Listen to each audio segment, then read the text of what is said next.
Amém. Glória a Deus. Bom, irmãos, vamos começar então nossa comunhão, dando continuidade, do que Deus tem falado com a gente nessas últimas semanas e como tem falado, Deus, Ele surpreende a gente toda vez com a sua palavra, que a gente acredita que conhece ela. Eu já li 5, 6, 7 vezes, 100 vezes a Bíblia, Mas toda vez que a gente toca na palavra de Deus, ela é nova, ela é viva, ela é eficaz, ela renova. Então, até mesmo o tema da nossa comunhão hoje é os 2 filhos perdidos. E até eu tive uma correção ali, mas esse é o tema hoje da mensagem. A gente poder observar que nessa parábola tão estudada e tanta comunhão que nós já tivemos sobre as parábolas do capítulo 15 do Evangelho de Lucas, essa parábola do filho pródigo, que é conhecida como o filho pródigo, é muito estudada e muito explorada e muito tocante a história do filho pródigo, Mas graças a Deus, irmãos, por continuar, tendo oportunidades de ler um livro ou de estar numa reunião como essa e ampliar nossa visão. Que até então a gente já tinha uma visão muito boa, que é a questão do pai amoroso que recebe esse filho. É tão linda essa história, irmãos. Eu já tive a oportunidade de evangelizar com essa passagem, e a pessoa que recebeu, esse colega de escola, que recebeu essa palavra, ele recebeu o evangelho em lágrimas. Porque realmente, quando a gente toca no amor de Deus, é algo tremendo. É uma coisa assim, difícil de a gente dimensionar tudo isso. Então eu queria primeiramente falar da onde saiu essa inspiração dessa comunhão de hoje. Eu tive a oportunidade de ler um livro do autor chamado Timothy Keller, Tim Keller. E a partir de então eu passei a respeitar muito esse irmão, porque o Senhor trouxe para ele uma visão ainda mais ampliada. E o título do livro é intrigante, porque o título do livro diz o Deus pródigo. E pródigo ficou uma palavra assim meio... Por a gente não conhecer bem a palavra, a gente acha que pródigo seja assim, pecador, uma pessoa que vive... Não, pródigo não é isso. Pródigo, pelo dicionário, ele diz assim, pródigo quer dizer que gasta com excesso. Hoje já é um diagnóstico de um problema psiquiátrico, psicológico, sei lá de pessoas que fazem compras desesperadamente. Tipo, vou ao shopping e vamos comprando, Vamos comprando, até onde o cartão, até a hora que o cartão falar, pum, parou. Isso hoje até é um pecadinho bonitinho, Não é tão feio. Eu gosto de comprar e compro. Mas a palavra pródigo tem esse aspecto de desperdiçador. Então, num aspecto da graça e do amor de Deus, Deus ele não tem medida, irmãos. Deus não tem controle sobre isso. Desculpa, usei a palavra errada. Mas Deus ele é generoso demais, a graça é demais, é abundante, o amor é demais, É demais. Imagina, um filho que vai e pede a sua parte da herança, vai embora, gasta tudo, sem quer saber do pai. Para ele o pai morreu, para ele o pai é como se não existisse, e viveu dissolutamente, gastando tudo, prodigamente, gastando, até que o cartão acabou o cartão de crédito dele. E aí, o que fazer? Aí ele se voltou para o pai. E o pai, irmãos, o pai estava aguardando ele. Então, é isso que nós queremos tocar, tá? Então, temos um Deus pródigo, positivamente pródigo, né? Um Deus pródigo positivamente, porque de todas as palavras se diz aí, né? O que é um pródigo, né?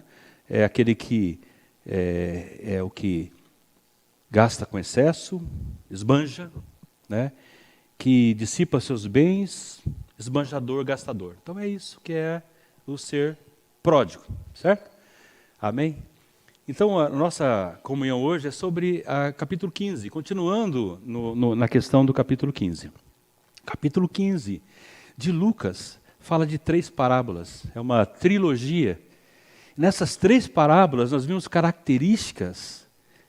Então, primeiramente foi apresentado para nós, no capítulo 15, a parábola da ovelha perdida. Certo?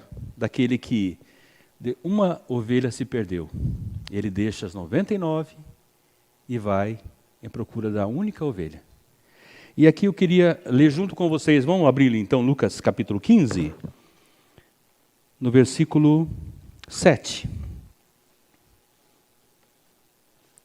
6 também, 6. 5, 6 e 7. Vamos ler juntos? Achando a ovelha, achando-a, põe-na sobre os ombros, cheio de júbilo, e indo para casa, reúne os amigos e vizinhos, dizendo-lhes: alegrai-vos comigo, porque já achei a minha ovelha perdida. Digo-vos que assim haverá maior júbilo no céu por um pecador que se arrepende, do que por 99 justos que não necessitam de arrependimento. Amém? Então essa questão do arrependimento tem sido despertado em nós. A questão, a importância, como vimos na semana passada, do arrependimento diante do Senhor. E o Zé explorou isso cabalmente, assim, foi bastante aprofundado, como buscar esse arrependimento. Como é necessário, irmãos, nós encontrarmos esse arrependimento. Porque o amor de Deus é tão grande e a gente pode não estar dando importância para esse amor, né? Então, aqui diz, né, que haverá maior júbilo no céu por um pecador que se arrepende do que por 99 justos que não necessitam de arrependimento. E depois da parábola da ovelha perdida, que a gente claramente representa o nosso Senhor, claramente, o Senhor se apresenta como o bom pastor dá vida pelas ovelhas, então não tem dúvidas com respeito à identidade do Filho. Mas aí a gente passando para a segunda parábola, que é bem curtinha, fala de uma coisa material. A ovelha foi perdida lá fora. Mas agora aqui, essa mulher, essa senhora, aqui está falando de uma mulher. E ela tinha 10 dracmas, e ela perdeu 1 dracma. E aquilo era importante para ela. E ela, cuidadosamente, pegou uma lâmpada e começou a procurar essa moeda, até que ela encontrou. E vamos ler o versículo também que diz aqui, ó, o 9 e o 10. Podemos ler juntos? E tendo achado, reúne as amigas e vizinhas, dizendo: alegrai-vos comigo, porque achei a dracma que eu havia perdido. E vos afirmo que de igual modo há júbilo diante dos anjos de Deus por um pecador que se arrepende. Então, a gente percebe que há um encargo aqui, a questão da importância do arrependimento, né? Se nós buscarmos a mensagem que o Zé trouxe para nós na semana passada, bem claramente, como funciona essa questão do arrependimento, né? Nos aspectos todos que o irmão já discorreu. Amém? Então agora passamos a entrar no capítulo 15, a partir do versículo 11. A gente vai começar a estudar isso aqui. Primeiro versículo, irmãos, o que diz aqui? No 15, 11. Continuou. Certo homem tinha 2 filhos. Certo? A gente se foca muito no filho, no pródigo, famoso, né? O pródigo é o famosão. Ele é o cara, né, que esbanjou e seguiu, né, de uma maneira irregular. Esse evangelho nos alcançou Eu louvo a Deus por a gente conhecer essa história do filho pródigo, porque ele realmente talvez tenha nos representado no passado. Quem de nós não desperdiçou todos os nossos bens atrás de coisas para nos satisfazer que não sejam o Pai, certo? Então, aqui, primeiramente, diz que ele tinha 2 filhos. Então, nossa atenção não vai ser apenas um filho e nem no outro. Vamos ter atenção nos 2 filhos, certo? E outra coisa que eu gostaria de ver, está aqui no texto que eu mandei para os irmãos, né? Então, nos primeiros 2 versículos, nós vemos aqui, para compreender um texto bíblico, a gente precisa de talvez ler um pouco mais, ler o texto todo, talvez ler o capítulo anterior, verificar o contexto do que está acontecendo, né? Então, o que acontece aqui nos primeiros versículos do capítulo 15?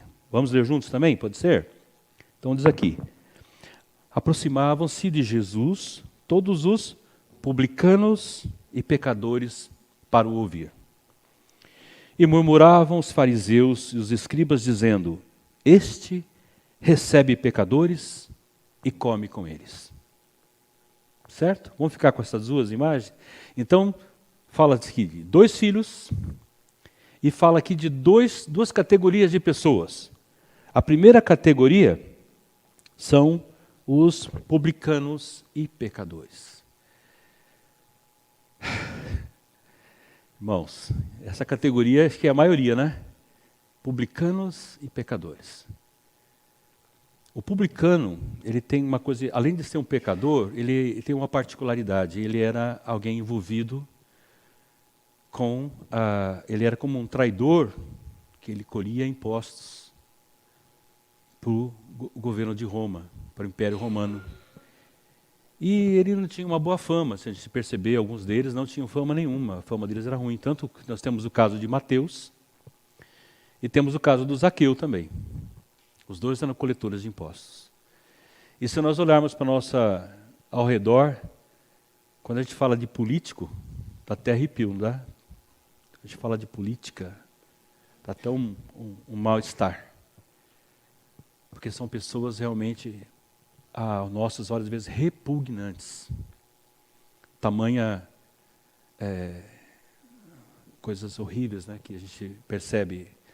Tanta roubalheira, tanta corrupção, prejudicando a saúde, prejudicando tantas coisas.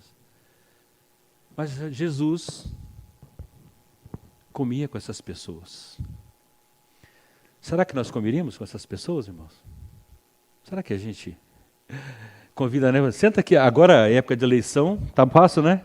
Ô, vem cá, vem comer comigo aqui. Vamos conversar um pouco, né?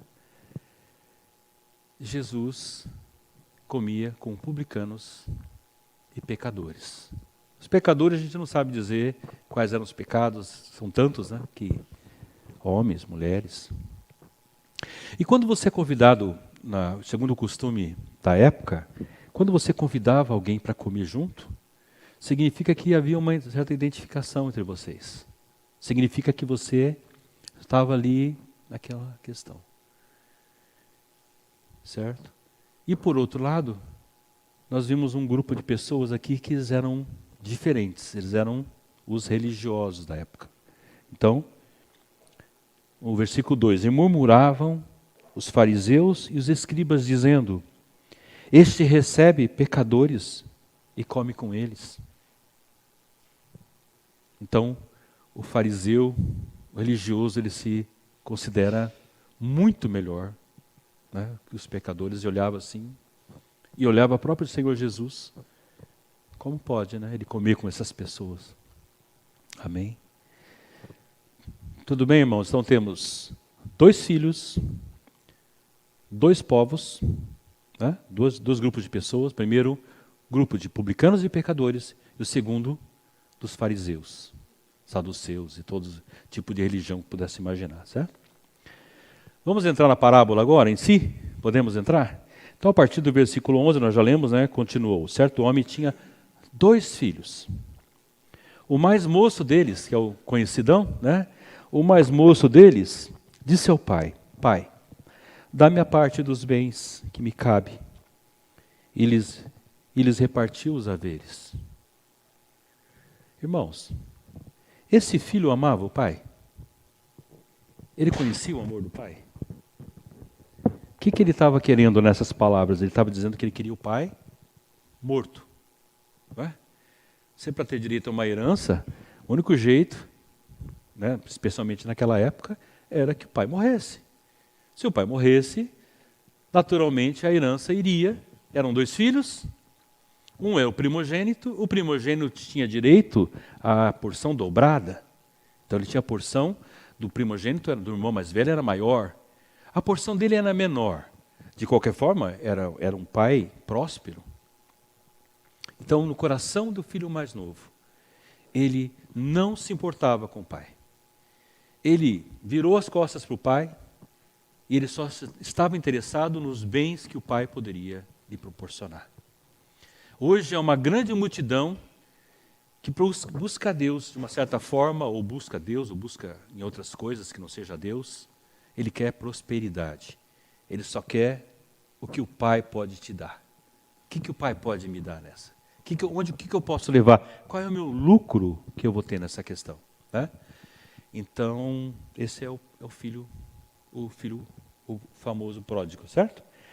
Então, agora o pai, surpreendentemente, ele vai e nem discute a situação, ele pega e vai, então toma.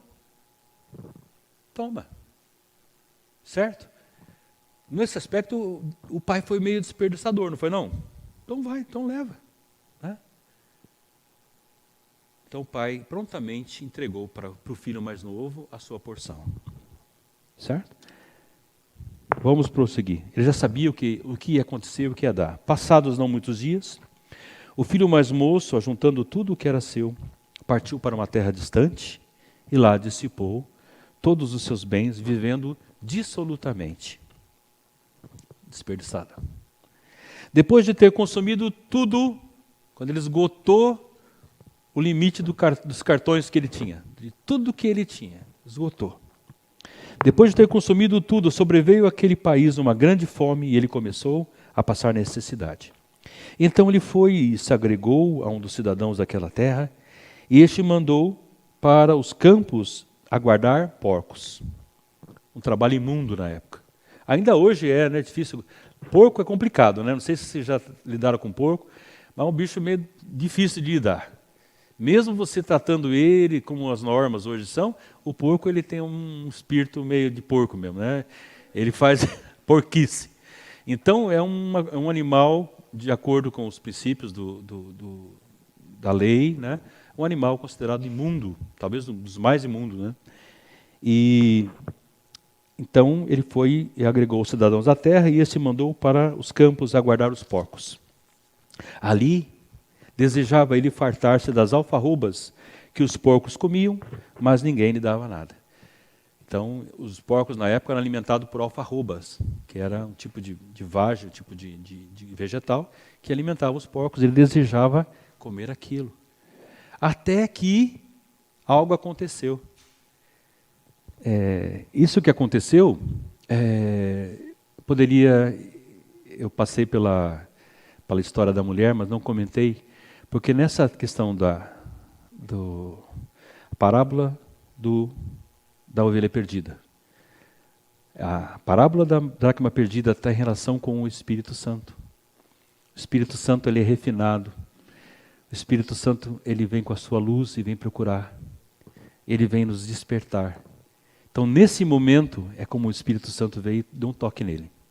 O que ele fez? O que ele teve aqui? Ó? Então, caindo em si, caiu em si, caiu a ficha. Né?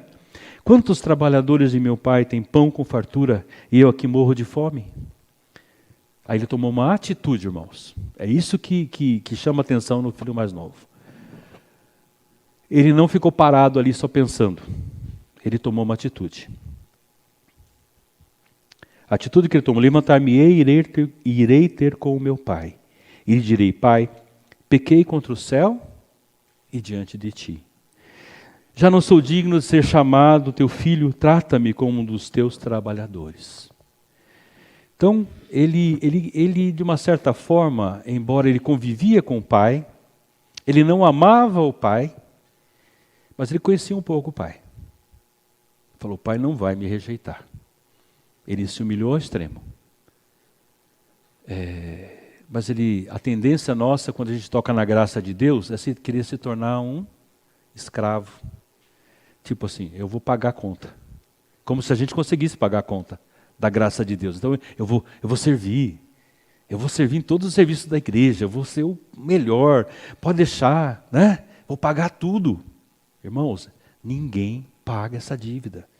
É impossível pagar a dívida da graça do amor de Deus. Impossível. Né? Mas acabou a intenção dele, né? Ele falou, trata-me como um dos teus trabalhadores. Levantando-se, foi para seu pai. Ele levantou e foi para o pai. Agora tem um detalhe nessa parábola que sempre toca a gente. Diz aqui, vinha ele longe. Imagina. Vinha ele longe. O pai de longe avistou o filho. Que isso, irmãos? Diariamente o pai olhava, meu filho, quando ele vai voltar? De longe ele viu. Já pensou? O filho não devia estar bem, porque ele devia estar desfigurado, né? A situação dele estava mal, estava decadente, estava, sei lá eu como é que ele estava. Mas o pai o reconheceu de longe. E uma coisa que era incomum para um ancião na época é sair correndo. É sair da sua posição e ir ao encontro de alguém. Porque havia uma questão de posição. Havia uma questão de que se eu sou o Senhor daquelas terras todas, se eu sou o patriarca dessa família, as pessoas vêm a mim. Não, eu não vou a essas pessoas. Mas esse pai, ele viu de longe. Aqui está, né? Levantando-se, foi para seu pai. Viu ele ainda longe, quando seu pai o avistou. E compadecido dele, correndo, o abraçou e o beijou. Irmãos, que coisa mais bonita. Não é assim quando a gente se volta para Deus? Não é assim que a gente estava vivendo de costas para Deus, não estava nem aí com Ele? Mas um dia que o Espírito Santo veio e deu opa, meu pai, eu tenho um pai, né, eu posso me voltar para Ele. Ele teve essa reação de voltar, sem a mínima condição, que ia ser tratado como um dos funcionários, o pai estava lá. O pai correu, esqueceu a posição dele, da posição privilegiada que ele tinha como patriarca. Ele correu, irmãos, e abraçou esse filho. Abraçou. Que a gente sinta esse abraço do Senhor, amém? É assim que Ele nos recebe, irmão, toda vez que a gente se arrepende. Toda vez que a gente se volta para Ele, toda vez que a gente dá um sinalzinho, Senhor, eu te quero. Nós cantamos, né? Senhor, te quero ouvir tua voz, né? Te quero mais, Senhor. Te quero mais, Pai. Eu quero um pouquinho mais do teu, Pai. Nem que seja para ser funcionário, empregado seu, né? Aqui ele diz assim, vinha ele longe quando seu pai o avistou e compadecido dele, correndo, o abraçou e beijou. E o filho com o discurso preparado, no 21.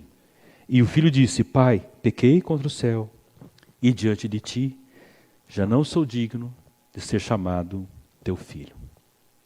E o pai ligou para essa história aí? Estava nem aí, irmãos. Estava nem aí com o discurso do filho, de querer ser empregado, funcionário, tentar pagar a conta. Não interessa, não era isso que ele estava focado. É o filho. Existe uma pequena brincadeirinha, né? Você pega uma nota de R$200 e pisa nela, joga na lama e tal. Aí depois dá uma limpadinha, ela continua sendo uma nota. Ela está suja, mas ela é uma nota de R$200. Estou falando de R$200 que é o que nós temos aqui, né? O pai olha para quê? O pai olha para o filho. O pai não está interessado na situação. O pai quer a pessoa do filho, né? Amém? Então o pai, porém, disse a seus servos, trazei depressa a melhor roupa, vestiu, pondo-lhe um anel no dedo e sandália nos pés. Trazei também, matai o novilho gordo, o novilho cevado, comamos e regozijemo-nos, né? Porque este meu filho estava morto e reviveu. Estava perdido e foi achado. Amém? Então aqui nós percebemos que nessa trilogia, nós vimos primeiramente da ovelha perdida, nós vimos o filho, nós vimos o Espírito Santo na questão da moeda, embora seja relatado por uma mulher, o Espírito Santo, que as mulheres também vieram de Deus, nós somos todos da mesma imagem e a semelhança dele. Então, tudo está em Deus. Amém? O Espírito Santo ali buscou diligentemente, iluminou, encontrou essa moeda e é a festa no céu. Imagina, se havia festa aqui com esse pai, imagina o céu, o que estava acontecendo, irmãos. Que festança estava causando ali, abalando as estruturas celestiais. Certo? E aqui ele fala assim, então ele preparou, primeira coisa que ele preparou foi, ele preparou, né, melhor roupa. Qual a melhor roupa que nós temos? É a justiça de Deus. A melhor roupa que você pode ter é a justiça de Deus. Esse que Cristo preparou. Vestiu, pondo-lhe anel no dedo. O anel significa identificação, né? Certo? O Espírito foi selado. O anel para selar. Né? Anel no dedo, sandália nos pés. E também trazei um novilho gordo. Então eles preservavam ali um novilho, o bicho estava cevadão. Estava o novilho que estava todo mundo de olho no bicho. Trazei o novilho gordo, novilho cevado, né? Por quê? O meu filho estava morto e ele reviveu. Amém? O filho estava morto, mas agora ele reviveu. Né? Estava perdido e foi achado. E começaram a regozijar-se. Por isso, irmãos, nossas reuniões normalmente começam com louvor e adoração. Amém? Eu posso louvar e adorar o Senhor, irmãos. Nós estamos meio presinhos ainda, né? Nós estamos meio presos ainda, mas eu creio no Senhor que a gente vai acabar cada vez se liberando mais, né? Amém? Nós estamos num caminho, num processo, né? De cada vez adorar e louvar o Senhor com mais festa e mais alegria, né? Glória a Deus. Amém? Então, irmãos, então a história parou por aí, né?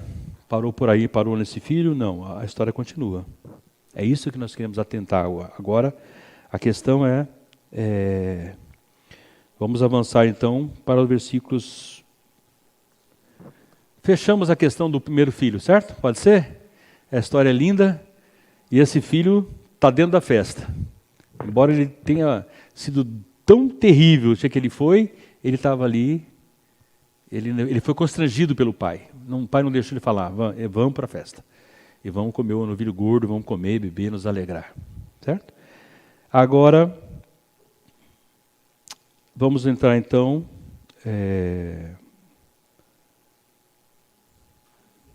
25, né? 25. Bom, agora vamos ver a segunda parte. Então nós já vimos uma questão que a gente podia se assemelhar aqui e dizer que esse primeiro filho representa os publicanos e pecadores. Então lembrando, irmãos, o contexto dessas parábolas é que Jesus estava comendo com pecadores e publicanos, né? E ali os fariseus se incomodaram com aquilo. Então havia dois grupos de pessoas. O primeiro filho representa muito bem esse primeiro grupo de pessoas. São os publicanos e pecadores, né? Aí depois nós vimos aqui, então, dois filhos, dois povos. Agora vamos falar do segundo filho e do segundo povo, certo? Vamos entrar nisso agora, então? É nisso que a gente quer avançar um pouco mais, certo? Então vamos lá.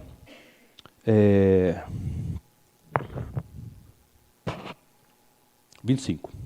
Ora, o filho mais velho estivera no campo e quando voltava, ao aproximar-se da casa, ouviu a música e as danças.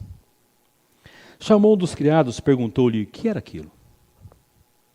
E ele informou, veio teu irmão e teu pai mandou matar um novilho cevado, porque o recuperou com saúde.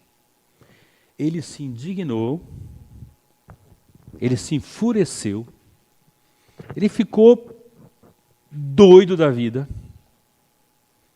Representa ou não representa os religiosos, irmão? Jesus não era uma pedra de tropeço para muita gente? Ainda é hoje? Porque Jesus ainda come com pecadores. Ele ainda se assenta na mesa com pecadores. Jesus não mudou. Graças ao Senhor que o corpo de Cristo não está limitado. Talvez eu não tenha esse dom. Eu não tenho esse dom. Mas existem alguns irmãos do corpo de Cristo, membros do corpo de Cristo, que se assentam para ganhar essas pessoas. Talvez eu não tenha essa graça, não tenha essa capacidade, não tenha esse chamamento, esse dom. Mas no corpo de Cristo, que é maravilhoso e é fantástico, Cristo continua visitando as pessoas que estão na extrema situação ruim. Certo? E ele tem pessoas que visitam, que sentam à mesa, que comem, conversam, e Jesus anuncia o evangelho para eles. E existe um outro grupo, que são os religiosos, são aqueles que estão, né, representados agora por esse filho mais velho, certo? Ele se indignou, ele ficou muito louco da vida. E ele não queria entrar. Irmãos, imagina o pai, ele preparou um banquete. Ele não foi uma festa qualquer, foi o banquete. Ele mandou matar o novilho gordo. Ele mandou preparar a melhor veste para o filho. Tudo era do melhor. Convidou as pessoas e celebrou uma grande festa. Você tem uma coisa que você pode ser uma afronta para alguém, é você não ser convidado para uma festa solene e você não comparecer. Certo? Então, ele se recusou. Ele estava revoltado com aquilo. Esse filho, assim como o filho mais novo, não amava o pai, mas amava as coisas que o pai podia lhe dar, ele estava preocupado com a herança. Que desperdício esse dinheiro todo gasto nessa festa. Da minha herança, da minha parte, porque sobrou só a parte dele. Né? O pai já tinha dado a parte do filho mais novo, o que sobrou? Sobrou a parte que era dele do pai. E ele só ia ter direito quando o pai falecesse. Então, ele estava incomodado porque gastou, porque essa gastança toda com esse filho que não estava no padrão. Então, o que ele diz aqui? E se indignou e não queria entrar. Agora aconteceu mais uma coisa aqui, irmãos, que a gente precisa observar. Novamente, contrariamente à tradição da época, a tradição dos antigos, que era de um pai, não é o pai que vai. É você que vem ao pai. Novamente o pai sai de casa. Você está entendendo o que está acontecendo, irmãos? A primeira vez ele saiu para encontrar o filho mais novo. Agora, novamente, ele sai para encontrar o filho mais velho. O filho mais velho estava ali humilhando o pai naquela situação. Ele estava naquela posição que ele estava ali dizendo que o pai estava errado. Ele estava se colocando como eu sei como é que a coisa tem que ser. Não é dessa forma. Você não me pediu autorização. Como você está gastando o meu dinheiro com esse teu filho? Que nem meu irmão é, ele nem considerava. A gente vai ver aqui, ó, ele nem considerava mais como irmão. Ó, e se indignou. Não queria entrar. Mas novamente a gente vê quem está aí? O pai de novo. Saindo, o pai procurava conciliá-lo. Irmãos, que amor é esse, irmãos? Que graça é essa? Por isso que a gente não consegue dizer o amor de Deus. Nós cantamos o amor de Deus, né? É rico, né? Ele é como as manhãs, é firme e constante. O amor de Deus, irmãos, a gente não consegue alcançar, certo? Então, saindo o pai, procurava conciliá-lo. Mas ele respondeu ao seu pai. Ele nem se dirigiu ao pai com cordialidade e educação. Ele falou, há quanto tempo? Olha aqui, irmãos. Há quantos anos que eu te sirvo sem jamais transgredir uma ordem tua e nunca me deste um cabrito sequer para alegrar-me com os meus amigos. Ele desabafou. Ele pôs para fora todo aquele rancor que ele tinha do pai. Ele não estava apenas indignado com aquela situação, estava indignado com o pai, porque ele nunca tocou, embora, irmãos, ele estivesse dentro de casa. Então, as duas parábolas anteriores também representam. Uma ovelha foi perdida lá fora. Uma dracma, uma moeda, foi perdida dentro. Por isso são os dois filhos perdidos. Um foi perdido lá fora e outro foi perdido dentro de casa. Ele não conhecia o amor de Deus. Ele interpretava o amor de Deus como um carrasco. Um carrasco. Eu já conheci família tinha um patrimônio gigante de padaria. Para eles o pai era um carrasco, porque trabalhava como escravo. Né? Trabalha na empresa, tudo embolado, tudo é tudo teu, filho, é tudo teu, né? Mas o filho está lá, de madrugada e tal, aquela situação. Então, mais ou menos a experiência desse filho mais velho. Então, ele nunca desobedeceu uma ordem do pai. Irmãos, essa luz que a gente está trazendo aqui, que o Senhor está permitindo a gente perceber na palavra, refere-se a quem está dentro da casa. Pelo menos eu acho que nós estamos dentro de casa, né? Nós não estamos fora, nós não estamos vivendo, né? Mas a gente está dentro de casa.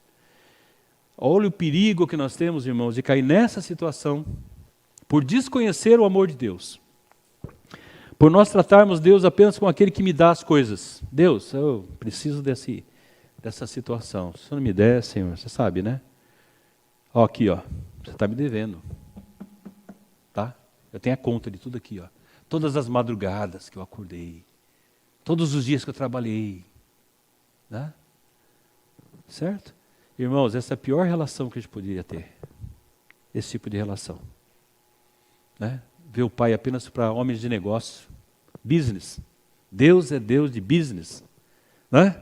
E quando ele não anda de acordo com o que eu desejo, do que eu oro, do que eu peço, então eu endureço o meu coração para com ele. E quando eu vejo Deus festejando com um pecador, um miserável coitado, ainda endureço o coração. Como pode? Como pode? Eu estou aqui, né? Toda reunião, não perco uma reunião, né? Participo do louvor, participo da mensagem, participo da oração, né?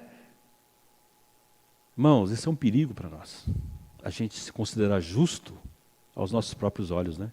Então é o que acontece aqui, ó. Ele está dizendo aqui, mas ele respondeu, há tantos anos, no 29, né? Há tantos anos que te sirvo sem jamais transgredir uma ordem tua. E nunca me deste um cabrito sequer para me alegrar com os meus amigos. Ele não teve coragem. Isso a gente pode cair nessa situação, irmãos. A gente não ter coragem de orar a Deus e pedir. A gente duvida do amor de Deus. A gente não tem coragem de orar. A gente não tem ousadia de chegar e pedir, pai, eu quero um cabrito. Eu só quero um cabrito. Eu tenho direito a tudo isso aqui, mas eu quero só um cabrito. Eu quero celebrar com os amigos. Já pensou, irmãos, a gente viver num estado desse? Não acontece isso, né? Infelizmente. Ter uma relação com Deus assim, meramente técnica. E dizer, Deus, você não está sendo legal comigo. Você não é bom comigo. Eu não conheço o teu amor. Não tenho noção, né? Aí ele diz assim, e nunca me deste um cabrito sequer para alegrar-me com os meus amigos. O pai estava fora do negócio. Para ele o pai estava morto também. Você viu que ele queria comemorar com os amigos e não com o pai? O pai estava fora da jogada. O negócio é com os amigos. Tá? Vindo, porém, este teu filho, agora não é mais meu irmão, que desperdiçou os teus bens com meretrizes, tu mandaste matar para ele o novilho cevado. Então lhe respondeu o pai, meu filho, aqui irmãos, vamos falar juntos essa palavra? Vamos ler juntos? Então lhe respondeu o pai, meu filho, tu sempre estás comigo, tudo o que é meu é teu. Entretanto, era preciso que nos regozijássemos e nos alegrássemos, porque esse teu irmão estava morto e reviveu. Estava perdido e foi achado. E termina aqui a história. E a história termina e não diz se o filho entrou ou não entrou. Fica essa pergunta. Essa pergunta é feita para mim, irmãos, para nós. Será que eu vou continuar marrento fora da festa? Fora daquela celebração? Ou eu vou entrar para a festa e vou participar disso tudo? Amém? Então essa aqui é a mensagem que eu queria deixar. Mas eu quero deixar um versículo para a gente considerar agora nesse final. Tá? Isso está em Coríntios. Onde eu te coloquei. Quem quer achar primeiro, fala para mim, tá? Eu coloquei no texto aqui, deixa eu localizar. Acho que está mais para o final aqui da minha. 1 Coríntios 5, não, perdão, irmão. 2 Coríntios 5, de 18 a 21. Vamos fechar a mensagem com esse versículo aí, tá bom? 2 Coríntios 5, 18 a 21. Por isso nós cantamos sobre reconciliação hoje, porque é tão precioso isso, irmãos, tão rico. 5, do versículo 18 ao 21. Talvez um dos textos mais complexos, mais misteriosos de toda a Bíblia. Existem alguns versículos que são realmente complexos. São realmente, não tem como explicar, mas dá para se tocar, certo? Então eu gostaria da gente ler juntos, depois a gente vai meditar novamente nesses versículos, tentar tocar no que está aqui. Vamos ler juntos, então? Ora, tudo provém de Deus, que nos reconciliou consigo mesmo, por meio de Cristo, e nos deu o ministério da reconciliação.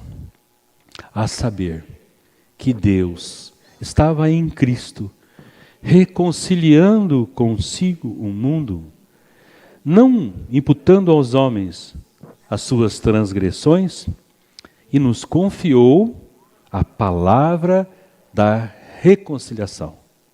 De sorte que somos embaixadores em nome de Cristo, como se Deus exortasse por nosso intermédio, em nome de Cristo, pois rogamos que vos reconcilieis com Deus.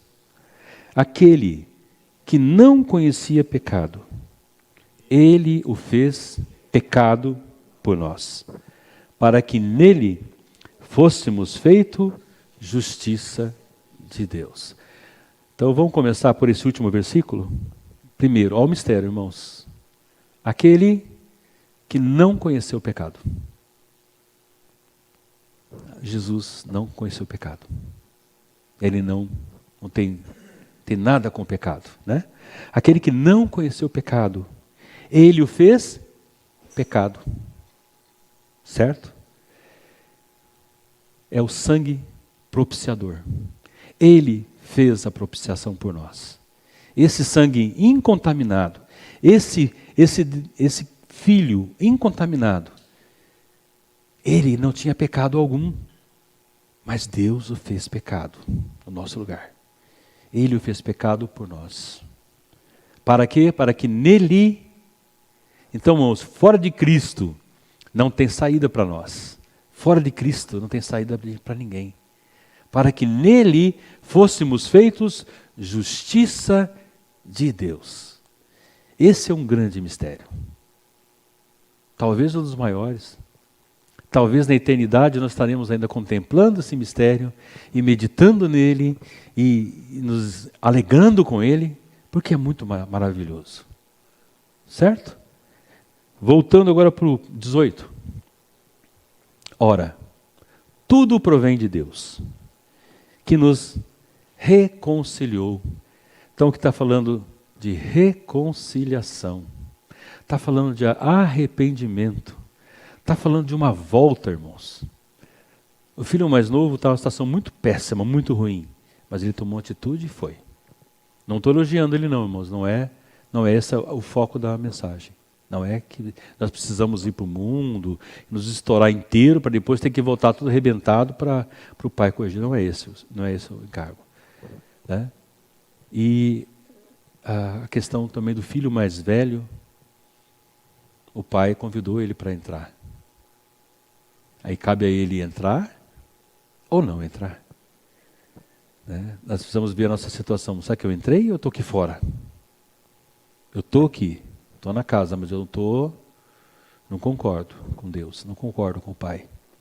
Não quero participar dessa festa. Né? Ora, tudo provém de Deus, que nos reconciliou consigo mesmo por meio de Cristo e nos deu, irmãos, o ministério da reconciliação. Então, Ele nos reconciliou E já nos deu um comissionamento, nos deu um ministério que é de ser reconciliador também, de ser um reconciliador. Então Deus nos deu, confiou também isso, o ministério da reconciliação. Agora, vamos parar um pouco também no versículo 19? Juntos, vamos ler de novo? A saber, que Deus estava em Cristo, reconciliando consigo o mundo, não imputando aos homens as suas transgressões, e nos confiou a palavra da reconciliação. Então ele nos deu o ministério da reconciliação e também agora está nos confiando uma palavra da reconciliação. E outro mistério grande, talvez um dos maiores, que também entraremos para a eternidade desfrutando dessa palavra, contemplando essa maravilha, porque diz aqui, a saber, mas Cristo não estava sozinho na cruz, ô mineiro? Ele não estava ali, foi colocado ali como sacrifício, e ele resolveu a parada sozinho ali, que é Deus julgando em Cristo, né? Mas aqui a palavra está dizendo algo mais, irmãos, que nós precisamos parar e considerar. A saber que o Deus triuno, irmãos, ele é um, de eternidade a eternidade, jamais se separou, certo? Se a gente acha que foi pouco, não foi pouco, né? O sacrifício de Jesus é grande demais. Mas você imagina todo o Deus triuno nessa parada?